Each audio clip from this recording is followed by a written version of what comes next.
Teman-teman yang dirahmati Allah Subhanahu wa taala, Nabi SAW pernah menyampaikan sebuah nasihat.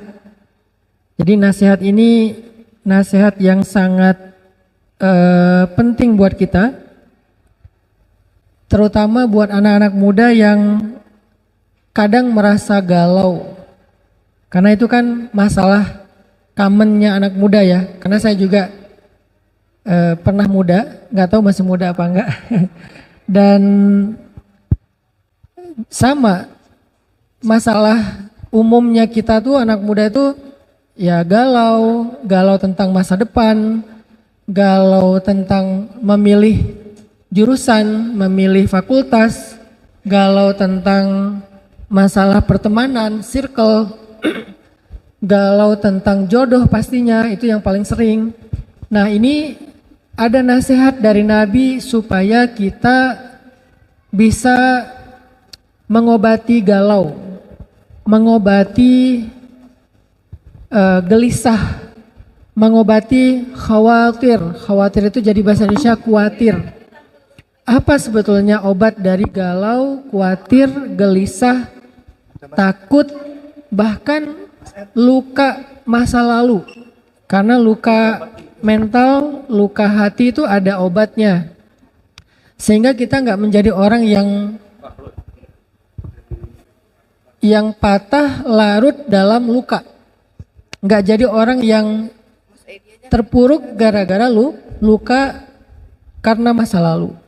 Ada obatnya. Termasuk mungkin sekarang lagi banyak juga yang galau tentang fitrah. Kayak ada yang, kenapa ya saya diciptakan sebagai perempuan padahal saya pengen jadi laki-laki misalnya. Kenapa ya saya diciptakan jadi laki-laki padahal saya pengen jadi perempuan. Kayaknya lebih asik deh jadi perempuan. Saya pernah nanganin ya, lebih tepatnya istri saya ya, pernah nanganin pasien mental kita yang dia itu udah sekitar 3 tahun jadi perempuan. Padahal dia laki-laki banget. Udah 3 tahun jadi perempuan, hampir operasi karena dia pengen sekarang tuh totally fisiknya perempuan, pengennya. Kalau kemarin baru akhlaknya, perilakunya yang perempuan, tapi fisiknya belum. Kemarin awal 2023 dia udah pengen operasi biar fisiknya jadi perempuan. Kalau Rumah Teduh itu menangani pasien kanker, kalau Peacefulan menangani pasien mental. Dan kita punya banyak banget pasien-pasien mental anak muda yang hasil bullying di sekolah, yang dipasung 3 tahun lebih di rumahnya sampai maaf makan kotoran sendiri. Karena dianggap orang yang ODGJ, padahal bukan ODGJ, dia cuma mental. Nah, pasien terbaru kita itu tadi, dia itu udah jadi perempuan 3 tahun, udah punya pacar, pacarnya laki-laki. Jadi udah pacaran, dia sebagai perempuan, pacarnya laki-laki gitu. Dan kata dia enak jadi perempuan. Soalnya kenapa dia jadi perempuan? Awal dia jadi perempuan tuh gara-gara kecewa sama perempuan. Dia itu ditinggalin sama pacarnya perempuan, nikah, terus dia kayak menyesal jadi laki-laki. Oh gini banget ya jadi laki-laki itu bisa perasaannya nggak dijaga, disakiti, ditinggalin. Ah udahlah saya jadi perempuan aja biar dijaga perasaannya. Akhirnya dia pindah nih, shifting ke perempuan biar perasaannya dijaga. Nah selama dia jadi perempuan, dia ngerasa kayak enak banget, dikasih jajan, ditraktirin makan, dibeliin hadiah, dijaga perasaannya, disayang, diperhatiin gitu kan, selama 3 tahun. Tapi kan ini sesuatu yang gak fitrah. Pas ketemu sama kita ajak diskusi, pelan-pelan berubah, kita dandanin ulang, kita touch up ulang, kita beliin baju yang laki-laki banget, flanel kotak-kotak, celana. Alhamdulillah udah berubah, sekarang dia kerja di kita sebagai tenaga fisik ya, tenaga kayak buruh gitu, kayak tukang gitu ya di kita, yang fisik banget, udah punya penghasilan sendiri. Terakhir kemarin mau nikah sama pasien mental kita yang ada di tempat kita, tapi pasien juga yang udah survive, perempuan. Jadi dia mau nikah sama perempuan, sekarang udah tunangan. Kenapa muncul kegalauan kayak gini? Nah ini kita pengen bahas nih hari ini. Kenapa ada yang galau masalah fitrahnya? Kok saya perempuan? Kok saya laki-laki? Kok saya nggak jelas mau jadi perempuan apa laki-laki? Kok saya lebih cenderung kepada sesama jenis dan seterusnya? Kenapa saya kok masih jomblo? Kenapa kok saya nggak pernah dapat orang yang ngeklik di hati? Kenapa kok saya jadi orang miskin? Kenapa kok saya punya orang tua yang broken home? Kenapa saya punya ayah dan ibu nggak kayak ayah ibunya teman saya yang mereka tuh happy banget, hangat banget keluarganya? Kenapa kok saya ngambil jurusannya ini padahal kenapa kok saya ngambilnya ekonomi padahal pengen jadi arsitek misalnya, senangnya gambar. Kenapa saya kok disuruh jagain adik padahal saya pengen ada me time. Kita sering mempertanyakan hidup kita sehingga bikin kita tuh kayak protes, galau, nggak puas, beban. Dan itu ternyata ada nasihatnya dari Nabi Shallallahu Alaihi Wasallam. Apa nasihat Nabi dalam hadis riwayat Al-Baihaqi dengan derajat sahih? Kata Nabi, al-iman bil qadari wal qada yuzilul hamma wal hazan. Ternyata kata Nabi, beriman kepada qada dan qadar atau takdir kalau bahasa kita akan menghilangkan alham dan hazan. Dua. Alham dan hazan. Apa itu ham?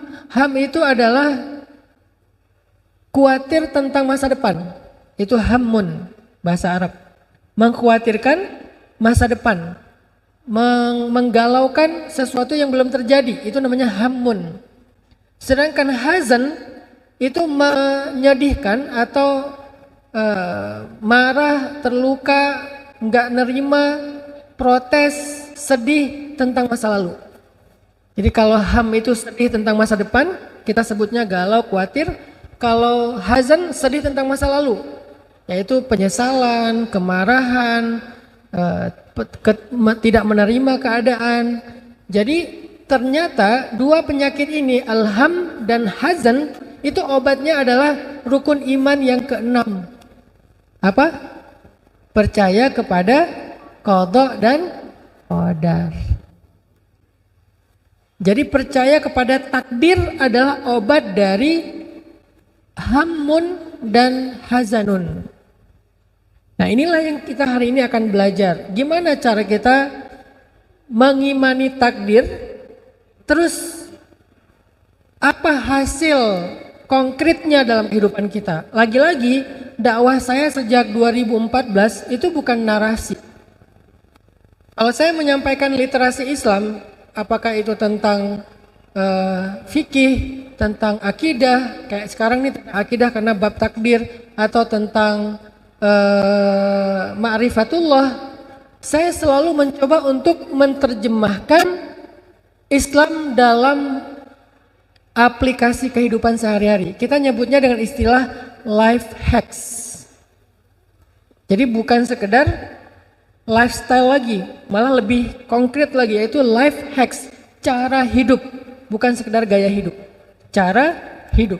Jadi kayak life hacks tentang di rumah misalnya, life hacksnya apa? Kalau yang diajarin di luar itu kan kayak cara kita rapiin kamar, life hacks kita ada namanya table manner. Table manner itu cara kita megang garpu, megang sendok, naruh piring, naruh gelas, cara minum, itu kan table manner kan? Itu tuh sebetulnya udah diajarin sama Nabi, namanya adab makan dan minum. Cuman bahasanya nggak ada yang nerjemahin ke bahasa anak muda. Diterjemahkannya ke bahasa pesantren, adab makan dan adab minum. Padahal bahasa anak mudanya table manner. Bahasa lainnya life hacks.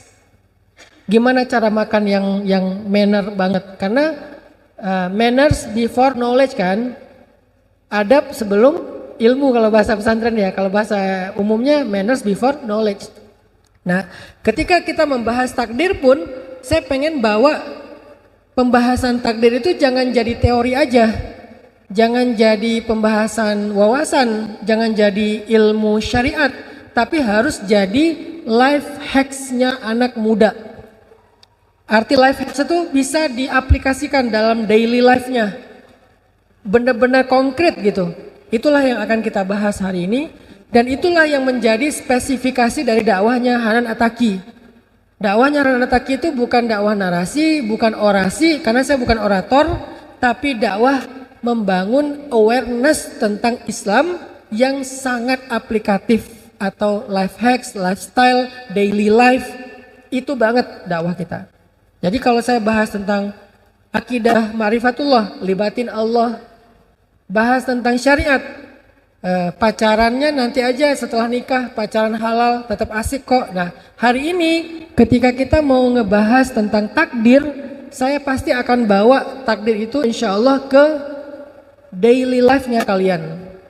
Bagaimana cara kita mengimani takdir yang aplikatif dalam kehidupan sehari-hari?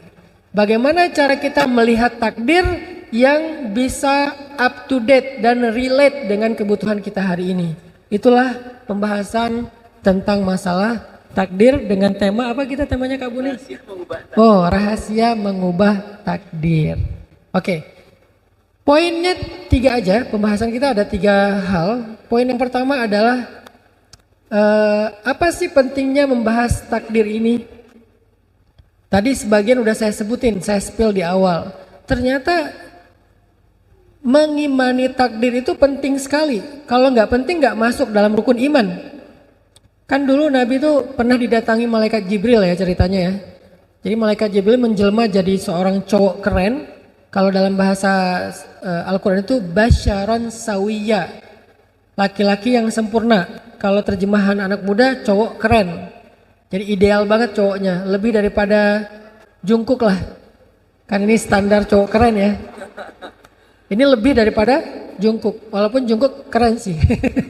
Ini lebih dari itu gitu. Jadi ada cowok keren datang kepada Nabi. Kenapa saya bilang cowok keren? Itu bukan kata saya, kata Umar. Karena Umar awalnya nggak tahu kalau itu Jibril. Dia taunya itu laki-laki yang sempurna. Datang kepada Nabi, masuk ke masjid, duduk bertaut lututnya dengan lutut Nabi. Terus dia tiba-tiba nanya, sebutkan Islam, sebutkan iman, sebutkan ihsan, singkatnya kayak gitu. Akhirnya Nabi menyebut rukun Islam, menyebut rukun iman, kemudian menyebut tentang tasawuf atau ihsan kalau bahasa hadisnya. Salah satu di antara rukun iman yang disebutkan sama Nabi itu, kan ini jadi hadis usuluddin, apa dasarnya agama itu hadis ini. Sehingga hadis ini dikenal dengan istilah ummul hadis. Jadi kalau Quran itu ada namanya Ummul Quran, apa Ummul Quran? Al-Fatihah. Kalau hadis juga ada ibunya hadis, yaitu Ummul Hadis. Ummul Hadis itu hadis Jibril yang tadi. Tentang Islam, tentang iman, tentang ihsan. Berarti 3 hal yang dibahas. 1, masalah syariat. Yang kedua, masalah akidah. Yang ketiga, masalah tasawuf.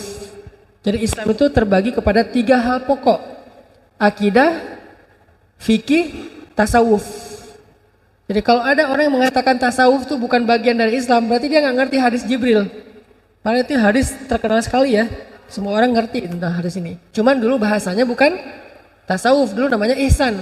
Sama aja kayak Islam, dulu namanya Islam, sekarang namanya fikih.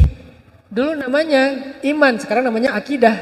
Jadi hanya perubahan nama doang, tapi secara substansi sama. Iman, akidah. Islam, fikih. Ihsan, tasawuf. Jadi dia dinamakan secara lebih kontekstual karena ada kebutuhan itu. Nah, dalam pembahasan rukun iman, ternyata salah satu di antara rukun iman itu selain percaya kepada Allah, percaya kepada malaikat, percaya kepada kitab, percaya kepada nabi dan seterusnya, percaya kepada qadha dan qadar. Apa maksudnya? Nggak mungkin kita disuruh percaya kepada sesuatu itu yang nggak relate dengan kehidupan kita, tuh nggak mungkin. Nggak mungkin kita disuruh percaya kepada sesuatu nggak penting, nggak mungkin. Karena rukun iman ini sifatnya fardu ain, semua orang harus dan harus utuh, nggak boleh nggak boleh dipisah-pisah. Secara parsial tuh nggak boleh. Kalau rukun Islam boleh dipisah-pisah, misalnya zakat ya. Kalau kita nggak mampu ya nggak berzakat. Puasa, kalau kita nggak mampu ya berarti fidyah. Kalau nggak mampu qadha. Apalagi haji, kalau nggak mampu haji ya nggak perlu berhaji. Jadi rukun Islam itu kalau nggak dilaksanakan dengan alasan yang uzur syar'i masih boleh.